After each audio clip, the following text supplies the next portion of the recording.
हिंगोलीत इंधन न मिळण्याच्या अफवेमुळे पेट्रोल पंपाबाहेर ग्राहकांच्या रांगा लागल्या। डिझेल तुटवडा नसल्याचं प्रशासनाच्या वतीनं सांगण्यात आलं। छत्रपती संभाजीनगर महानगरपालिकेचा अर्थसंकल्प सादर करण्यात आलाय। 3200 कोटी रुपयांच्या अर्थसंकल्पातून शहराच्या सर्वांगीण आधुनिकीकरणावर भर देण्यात आलाय। महापालिका आयुक्त जी श्रीकांत यांनी स्थायी समितीसमोर हा अर्थसंकल्प सादर केला। खरातचा कथित पीए रमेश हिंगे माध्यमांसमोर आला। माझा आणि अशोक खरातचा संबंध नाही, मी त्याचा पीए किंवा मॅनेजर नाही असं हिंगेने म्हटलंय। जळगाव शहरात पेट्रोल आणि डिझेलचा पुरवठा ठप्प झाल्यानं काही पेट्रोल पंप बंद ठेवण्याची वेळ आली। इंधनाच्या तुटवड्याच्या भीतीनं वाहनधारकांनी एकाच वेळी गर्दी केली, त्यामुळे इंधनाचा साठा लवकर संपल्याचं पेट्रोल पंप मालकांनी म्हटलंय।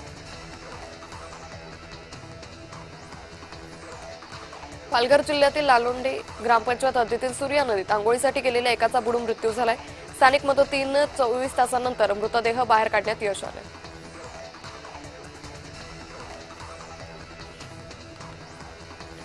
साताऱ्यात पेट्रोल पंपांची तपासणी करण्यात आली। पुरवठा विभागाची पेट्रोल साठ्यावर करडी नजर असून पेट्रोलचा साठा केल्यास कारवाई होणार आहे। कराडमध्ये सर्वपक्ष कार्यकर्ते आक्रमक झाले। सातारा अध्यक्ष उपाध्यक्ष निवडी वेळेच्या घटनेचा निषेध करण्यात आला। यावेळी प्रशासन आणि पोलिसांविरोधात घोषणाबाजी करण्यात आली। सोलापुरात गॅस एजन्सी बाहेर नागरिकांच्या रांगा लागल्या। गॅस तुटवड्यामुळे नागरिक हैराण झाल्याचं पाहायला मिळतंय। हिंगोलीत पेट्रोल आणि डिझेलचा तुटवडा निर्माण झालाय। पेट्रोल आणि डिझेल पुरवठा कधी सुरळीत होणार असा सवाल स्थानिकांनी प्रशासनाला उपस्थित केला।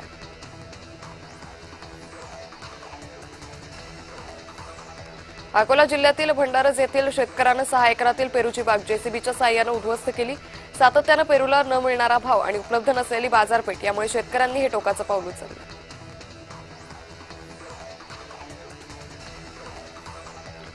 साताऱ्यात पेट्रोल पंपावर वाहनधारकांची गर्दी होऊ लागली। पेट्रोल डिझेलच्या साठ्यामध्ये कोणतीही कमतरता नसून लोकांनी कोणत्याही अफवांवर विश्वास ठेवू नये असं आवाहन सातारा जिल्हा पेट्रोलियम असोसिएशनचे उपाध्यक्ष रितेश रावखंडे यांनी केले। अमरावती जिल्ह्यातील ग्रामीण भागात गॅस तुटवडा निर्माण झालाय। सिलेंडर मिळवण्यासाठी गॅस एजन्सी बाहेर ग्राहकांची गर्दी पाहायला मिळते।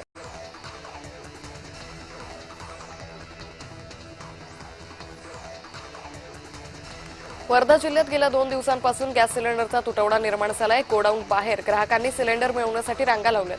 पेट्रोल डिझेल भरण्यासाठी पेट्रोल पंपावर नागरिकांची गर्दी आहे। अहिल्यानगरात इंधन टंचाईची अफवा पसरली। अफवेवर पेट्रोल पंपावर नागरिकांनी गर्दी केली।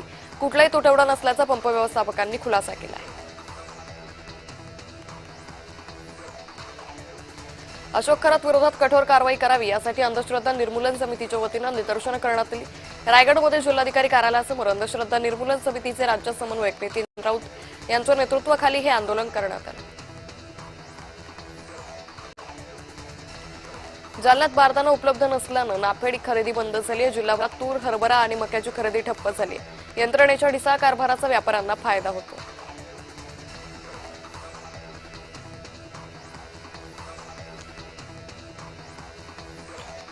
लासलगाव कृषी उत्पन्न बाजार समिती पुढील 7 दिवस बंद राहणार आहे। विविध कारणांमुळे लिलाव प्रक्रिया पूर्णपणे स्थगित राहणार असल्याचं लासलगाव बाजार समितीनं जाहीर केलंय।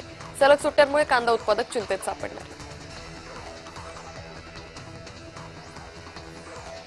नांदेड जिल्ह्यातील अर्धापूर तालुक्यात शाळेच्या हद्दीवरून 2 गावांमध्ये वाद झाला। लोणी बुद्रुक आणि लोणी खुर्द या 2 गावांच्या सीमेवर असलेल्या जिल्हा परिषद शाळेतील जुनी वर्गखोली पाडण्यावरून ग्रामस्थ आमने-सामने आले। पंढरपूर प्रशासनाकडून 1200 घरगुती गॅस सिलेंडरची मागणी करण्यात आली। चैत्री यात्रेच्या पार्श्वभूमीवर जिल्हाधिकाऱ्यांकडून मागणी करण्यात आल्याची माहिती तहसीलदार संजित लंगुटे यांनी दिली।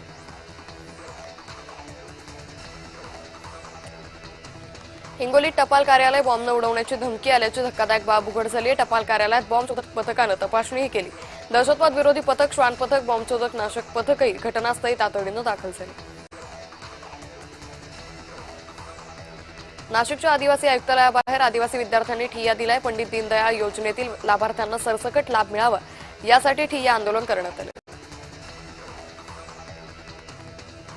धुळ्याच्या सांगवी इथं प्राथमिक आरोग्य केंद्रात वैद्यकीय अधिकारी अनुपस्थित असल्यानं गरोदर महिलेला उपचाराविना परतावं लागलं। या घटनेच्या निषेधार्थ शिरपूर फर्स्ट संघटनेच्या वतीनं आंदोलन करण्यात आलं।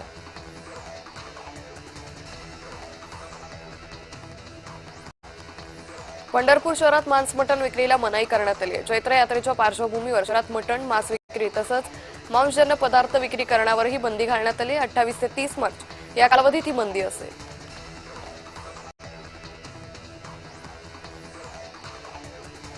सांगलीत अवकाळीपासून हजेरी लावली आहे. पावसात उकाड्यानं त्रस्त असलेल्या नागरिकांना दिलासा मिळालाय. व्यावसायिक आणि विक्रेत्यांची चांगलीच पळापळ झाली.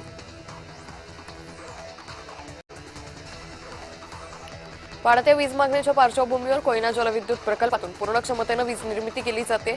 जुन्या यंत्रांचं आधुनिकीकरण करून नवीन उपकरणांचा वापर करण्यात आल्यानं यंत्रांची कार्यक्षमता वाढली आहे. कराड सारख्याला शिक्षा व्हायलाच हवी. कराड सारख्याला लोकांमुळे धर्मक्षेत्र बदनामूख होतं, अशी प्रतिक्रिया कणेरी मठाचे काडसिद्धेश्वर महाराज यांनी दिली आहे.